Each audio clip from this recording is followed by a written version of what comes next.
Hey, welcome back to SNS Grills. I'm Jabin from Postal Barbecue, and today at the grill, we're making a delicious spatchcock turkey using the SNS kettle. This spatchcock turkey is tender, juicy, and absolutely full of those delicious holiday flavors, so take a look.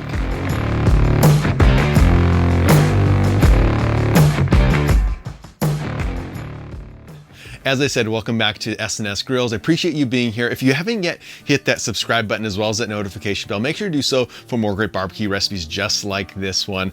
So today at the grill, we're gonna be making up this amazing 13-pound spatchcock turkey using this Sear kettle. And if you've never done spatchcock turkey before, this is one of the best ways you can cook a turkey. It saves you on time because it cooks a little bit faster, as well as it stays a little bit more juicy because of how evenly it cooks from the breast portions to the leg portions. So to prepare this turkey, I started yesterday by cutting out the backbone using some kitchen shears.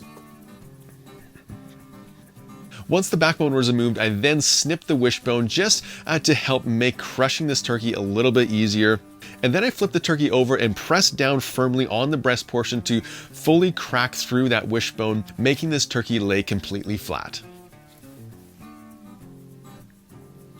The next thing that I needed to do was apply my seasoning. And so today for this cook, we're gonna be using Meathead's amazing Tuscan herb poultry seasoning. This is a brand new seasoning from Meathead over at AmazingRibs.com. And this rub has a nice blend of sage, rosemary, some thyme, and some other goodies, which help make this rub shine. And these rubs are absolutely phenomenal. If you haven't yet tried these rubs, they go great on all different types of meat. And this poultry one is gonna go fantastic on this turkey today. So to season our turkey today, I grabbed a spoon and using the backside, I wedged that underneath the skin of the breast to form a little bit of a pocket for our rub.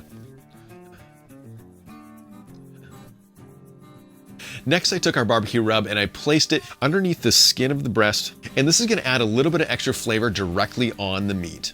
After the breasts have been seasoned, I'm going to take the rub and I'm going to sprinkle it on the outside surface of this turkey. Because it does have a little bit of salt in it, we can also use this rub as our dry brine. And so with this turkey seasoned with that poultry rub, I'm going to place it into the fridge uncovered overnight to dry brine, and this is going to allow the salts to penetrate into the core of the meat.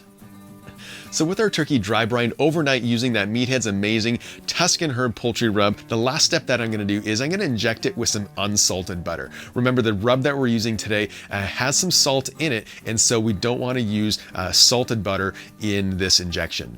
And so you can do this before you dry brine it or after.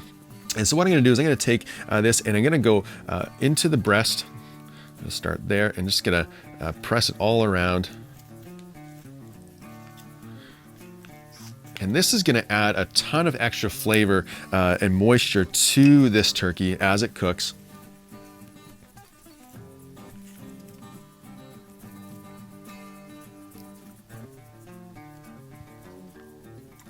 I'm also going to get it into the thigh portions,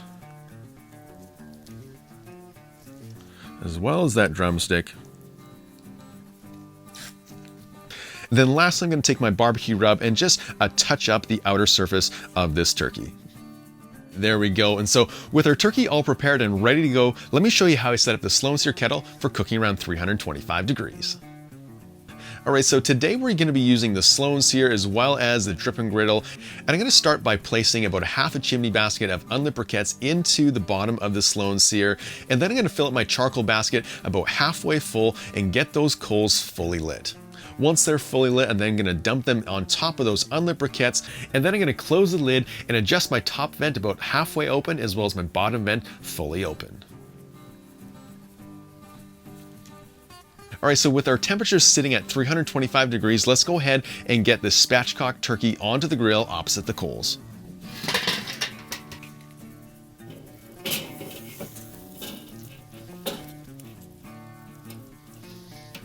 I'm also going to add in my digital thermometer into the thickest part of the breast, as well as into the thigh meat.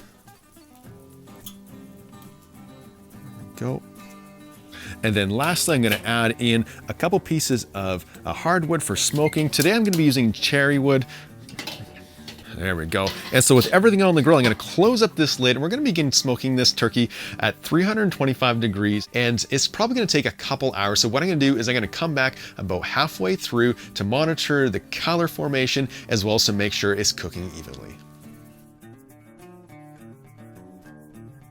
So it's been just over an hour of cooking and our spatchcock turkey has reached an internal temperature of around 125 degrees. And so let's open up the kettle and take a look. Oh wow, just look at that nice color that's forming on the outside of this turkey. You can also see that that skin is crisping up a little bit, and this is exactly what we're looking for. And so let's quickly close up this lid, and we're gonna continue to cook this turkey until we reach an internal temperature of 160 to 162 in the breast, as well as over 175 in the thigh. I've been cooking our spatchcock turkey for just under 2 hours now, and our internal temperature has just reached 160 degrees in the breast, as well as just over 175 in the thigh, which is going to provide some great texture for that thigh meat. And so let's go ahead and open up the kettle and confirm our temperatures. And so I'm going to be using my SNS 100 just to confirm our temperatures. I have 160.5. and then 176 right there. So with our turkey all done, I'm gonna remove it from the grill, let it rest for about 10 to 15 minutes, and then we'll get ready for the taste test.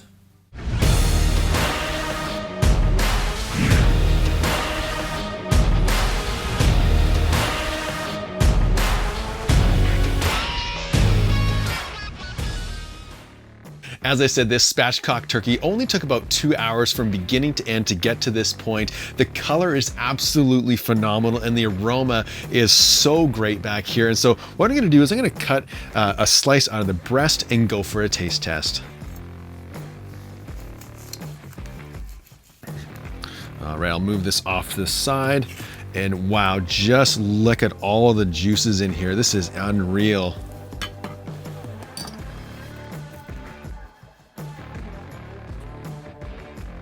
All right, so let's go for a taste test of this juicy turkey breast. Oh my goodness.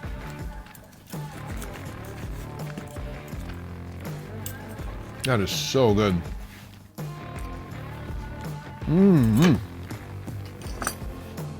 You know, I've cooked a lot of spatchcock turkeys like this before, and every single time they come out juicy just like this one. And this one's incredibly flavorful because we did use that Meatheads amazing poultry rub, which adds a lot of really nice herbal flavors to this turkey. And so if you've never tried spatchcock turkey like this before, make sure to give it a try. It's simple to do, tastes amazing, and is incredibly juicy every single time. And so with all to say, I'm gonna go for my favorite part. This is the thigh, and then enjoy the rest of my feast. Oh my goodness, that is so good.